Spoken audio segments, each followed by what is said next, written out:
Hi guys, welcome to our channel. കഴിഞ്ഞ കുറേ ദിവസങ്ങളായിട്ട് കാണുന്നൊരു കാഴ്ചയാണ് എമ്പുരാൻ പ്രൊമോഷന് വേണ്ടി ചാനൽ മുഴുവൻ കയറി ഇറങ്ങുന്ന പൃഥ്വിരാജ്. അദ്ദേഹം അത് പറയുന്നത് എമ്പുരാൻ്റെ ഒരു 30-40% വരെ ഹിന്ദിയിലാണെന്നാണ്. അതുകൊണ്ട് തന്നെ ഒരുപക്ഷെ സിനിമ ആ ഓഡിയൻസിൻ്റെ ഇടയിൽ വർക്കായേക്കാമെന്ന് അദ്ദേഹത്തിനൊരു കോൺഫിഡൻസ് ഉള്ളതല്ലോ തോന്നി. എമ്പുരാനെ പറ്റി പറയുമ്പോൾ സിനിമ കേരളത്തിൽ എങ്ങനെ വർക്കാവുന്ന ആർക്കും സംശയം ഉണ്ടാകാൻ ചാൻസ് ഇല്ല. ഓവർസീസ് GCC മാർക്കറ്റ്സിലെല്ലാം നല്ല രീതിയിൽ ഓടേണ്ട സിനിമ തന്നെയാണത്. പക്ഷെ പാൻ ഇന്ത്യ, പ്രധാനമായിട്ടും മറ്റ് സംസ്ഥാനങ്ങളിൽ ഇതെങ്ങനെ വർക്കാവുമെന്ന് എനിക്ക് നല്ല രീതിയിൽ സംശയമുണ്ട്. ഇങ്ങനെ പറയാനും കാരണങ്ങളുണ്ട്, നമുക്ക് അതൊക്കെ നോക്കാം. ആദ്യം തന്നെ മറ്റ് സംസ്ഥാനങ്ങളിൽ വർക്കാൻ മലയാളം പടങ്ങളെടുക്കാം. ഒന്ന് മഞ്ഞുമൽ ബോയ്സ് തന്നെ. ഒരുപക്ഷെ മലയാള സിനിമ മറ്റൊരു സംസ്ഥാനത്തുണ്ടാക്കിയ ഏറ്റവും വലിയ ഇമ്പാക്റ്റ് ഈ സിനിമയുടേതായിരുന്നു. റിലീസായ സമയത്ത് അപ്പോഴത്തെ തമിഴ്നാട്ടിലെ ഹയസ്റ്റ് ഗ്രോസറായി മാറിയിരുന്ന ചിത്രം. അതിന് കാരണം എന്താണെന്ന് നോക്കാം. മഞ്ഞുമൽ ബോയ്സിൻ്റെ പകുതി സംസാര ഭാഷ തമിഴിലാണ്. അതുകൊണ്ട് തന്നെ ആൾക്കാർക്ക് കഥ മനസ്സിലാകാനും കണക്റ്റ് ആകാനും അത് സഹായിച്ചിട്ടുണ്ട്. അതുപോലെ തന്നെ കൺമണി അൻപോട് പോലൊരു ഓൾ ടൈം ക്ലാസിക്കായ ഗാന സിനിമയിൽ ഉപയോഗിക്കുക വഴി കമൽ, ഇളയരാജ, ഗുണ സിനിമ തുടങ്ങി കൊടുത്ത ട്രിബ്യൂട്ട് സിനിമയ്ക്ക് പോസിറ്റീവായി വന്നതാണ്.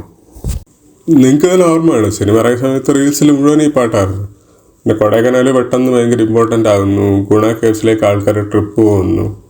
അത്തരം കാര്യങ്ങളും സിനിമയ്ക്ക് പോപ്പുലാരിറ്റി ഉണ്ടാക്കി കൊടുക്കുന്നതിൽ വളരെ സഹായിച്ചിട്ടുണ്ട്.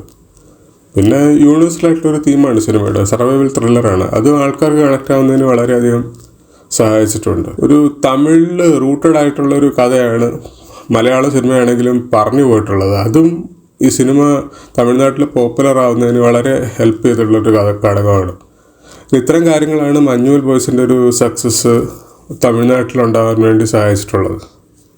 ഇനി നമുക്ക് പ്രേമലുവിൻ്റെ കാര്യം എടുക്കാം. ചിത്രത്തിൻ്റെ കഥ നടക്കുന്ന ഹൈദരാബാദിലാണെങ്കിലും മഞ്ഞുമൽ ബോയ്സ് പറഞ്ഞ പോലെ എല്ലാ കാര്യങ്ങളും ഇവിടെ പറയാൻ പറ്റത്തില്ല. മലയാളി ഓഡിയൻസിനെ പ്രധാനമായിട്ട് മുന്നിൽ കണ്ട് എഴുതിയൊരു സിനിമയാണ്. ഒരു സീനിലും അങ്ങോട്ടല്ലാതെ തെലുങ്ക് വലുതായിട്ട് ചിത്രത്തിൽ ഉപയോഗിക്കപ്പെടുന്നില്ല. സോ മഞ്ഞുമല്ലിൽ പറഞ്ഞ പോലെ ഭാഷയുടെ പ്രയോഗം ഇവിടെ വലിയതായിട്ടൊരു ഫാക്ടർ ആയിട്ടില്ല. അവിടെ വർക്കായിരിക്കുന്നത് ഡബ് വേർഷനാണ്. പക്ഷേ പ്രത്യേകിച്ച് ജോലിയും കൂലിയില്ലാതെ നടക്കുന്നൊരു പയ്യൻ ഇച്ചിരി സക്സസ്ഫുൾ ആയിട്ടുള്ളൊരു പെണ്ണിനെ പ്രേമിക്കുന്ന കഥ എനിക്ക് തോന്നുന്നു എല്ലായിടത്തും വർക്കാവാൻ ചാൻസ് ഉണ്ട്. ഒരു യൂണിവേഴ്സൽ തീം തന്നെയാണത്. ചിത്രം വർക്കാവാൻ സഹായിച്ച മറ്റൊന്ന് ഈ ഡബ്ബിങ്ങിൽ തന്നെ അവർ ഉപയോഗിച്ചിരിക്കുന്ന റെഫറൻസസ് പലതും അടുത്ത ലോക്കൽ ഓഡിയൻസുമായിട്ട് വളരെ നല്ല രീതിയിൽ കണക്റ്റ് ആവാൻ പറ്റുന്ന കാര്യങ്ങളാണ്. പിന്നെ ചിത്രത്തിൻ്റെ റിവ്യൂസ്, അവിടുത്തെ തെലുങ്ക് ചാനൽസ് തന്നെ ചിത്രത്തിന് വളരെ നല്ല റിവ്യൂസ് ആയിരുന്നു കൊടുത്തിരുന്നത്.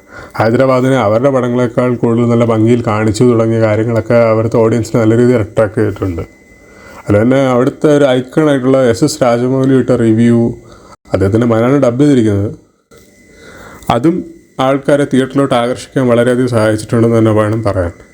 അടുത്ത നമുക്ക് മാർക്കോയുടെ കാര്യം എടുക്കാം. ഈ ലിസ്റ്റിലൊരു വൈൽഡ് കാർഡ് എൻട്രി എന്ന് പറയുന്ന ചിത്രമാണ് മാർക്കോ.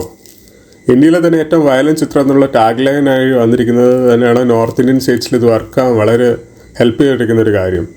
ഇതിനുമ്പത്തെ ഹിന്ദിയിലെ ഹയസ്റ്റ് ക്രോസിംഗ് മലയാളം ചിത്രം ആഡ് ചെയ്തതാണ്. അതിൻ്റെ കളക്ഷനും മാർക്കോയുടെ കളക്ഷനും തമ്മിൽ വളരെ വലിയൊരു അന്തരമുണ്ട്.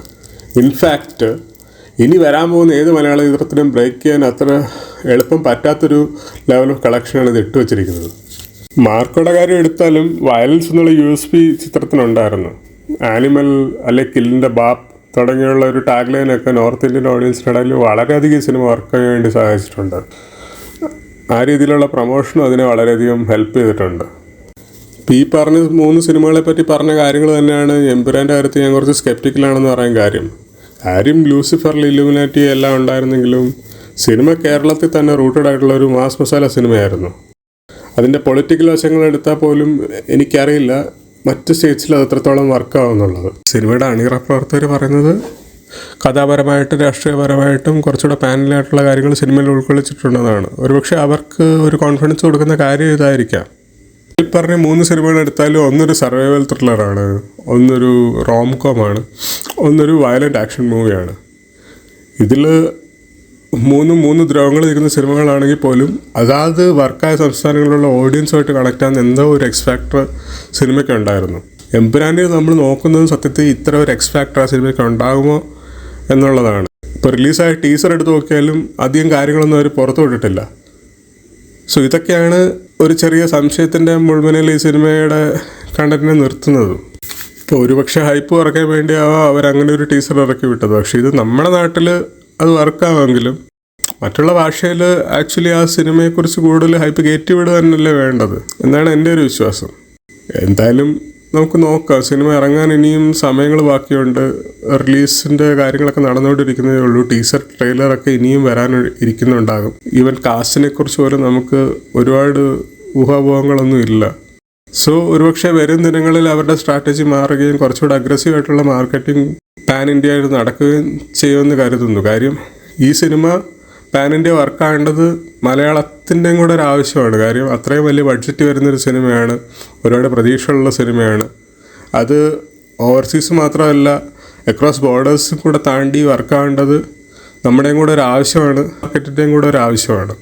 സോ അങ്ങനെ വർക്കാകട്ടെ എന്ന് കരുതിക്കൊണ്ട് ഞാൻ എൻ്റെ വീഡിയോ അവസാനിപ്പിക്കുന്നു. Thank you.